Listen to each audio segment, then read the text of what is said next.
In the kingdom of Macedonia, 356 BC, a child was born, a child destined for greatness, Alexander. Nestled between the towering mountains and the azure Aegean, this young Macedonian prince was the son of the formidable King Philip II. Philip, a seasoned warrior and a cunning diplomat, had ambitions that soared beyond the borders of Macedonia, dreams he passed on to his son.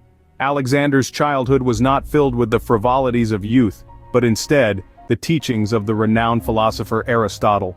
As he grew, so did his thirst for knowledge and his understanding of the world around him. Aristotle's teachings did more than just educate this young prince. They ignited a spark that would grow into a burning ambition. The expectations set upon young Alexander were colossal, but he bore them with a strength that belied his years. From the fertile lands of Macedonia, a seed of ambition was planted, set to grow into a tree of conquest. With the death of his father, a young Alexander ascended to the throne, his eyes set on the horizon, his heart filled with dreams of conquest. The vast territories of Greece, Egypt, and the borders of India were not yet conquered lands, but the canvas of his ambition, waiting for the strokes of his strategic brilliance.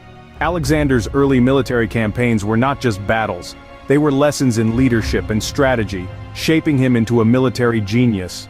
His father, King Philip II, had built a formidable army, but it was Alexander who breathed life into it, transforming it into a force fueled by loyalty and a shared thirst for glory. His revolutionary tactics, his ability to inspire and lead, soon became the stuff of legends. He defied conventional warfare, preferring instead to strike at the heart of his enemies, sowing chaos and confusion.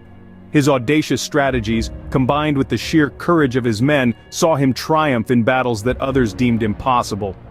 His first major campaign was against the mighty Persian Empire. Despite being vastly outnumbered, Alexander led his men to a stunning victory at the Battle of Issus, marking the beginning of the end for the Persians. This victory was a testament to Alexander's military genius and the unwavering loyalty of his men. Next, he turned his gaze towards Egypt. Welcomed as a liberator, he founded the city of Alexandria, which would later become a beacon of Hellenistic culture and knowledge. His conquest of Egypt also made him the pharaoh, adding another feather to his already impressive cap. Then came the ambitious expedition to India. Despite facing a formidable adversary in King Porus and his well-prepared armies, Alexander's men fought valiantly.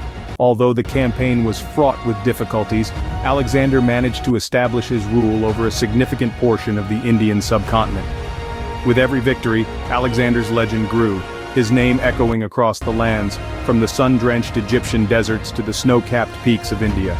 Each conquest not only expanded his empire but also etched his name deeper into the annals of history, establishing him as one of the greatest military leaders the world has ever seen. But the legacy of Alexander was not just written in the blood of his enemies, but in the ink of scholars, the chisel of sculptors, and the dreams of philosophers. Alexander's conquests were not merely territorial. They sparked a cultural revolution that spread Hellenistic thought, art, and science far and wide. This Greek influence seeped into the fabric of societies from Egypt to Persia, transforming them in profound ways. Key to this cultural exchange was the founding of cities, most notably Alexandria.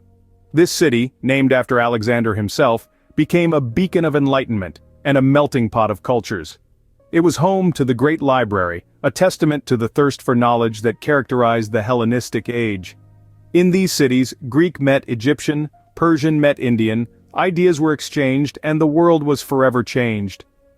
His victories reshaped the world, not just on the battlefield but in the hearts and minds of those who lived in the wake of his conquests. Yet, even the greatest of empires faced decline, and Alexander was no exception. As he stretched the boundaries of his dominion, from Greece to the outskirts of India, the unprecedented expanse began to take a toll. The loyalty of his army waned, the once robust Macedonian forces, strained by the relentless pursuit of conquest. Alexander's health, too, began to falter. In the summer of 323 BC, in the palace of Nebuchadnezzar II of Babylon, Alexander met an untimely end. The man who had conquered the known world was vanquished not by a foe on the battlefield, but by the invisible hand of illness.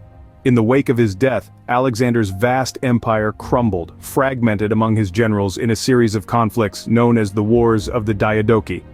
His death marked the end of an era, yet his legacy, etched in the annals of history, continues to inspire, a testament to the indomitable spirit of one of history's most remarkable leaders.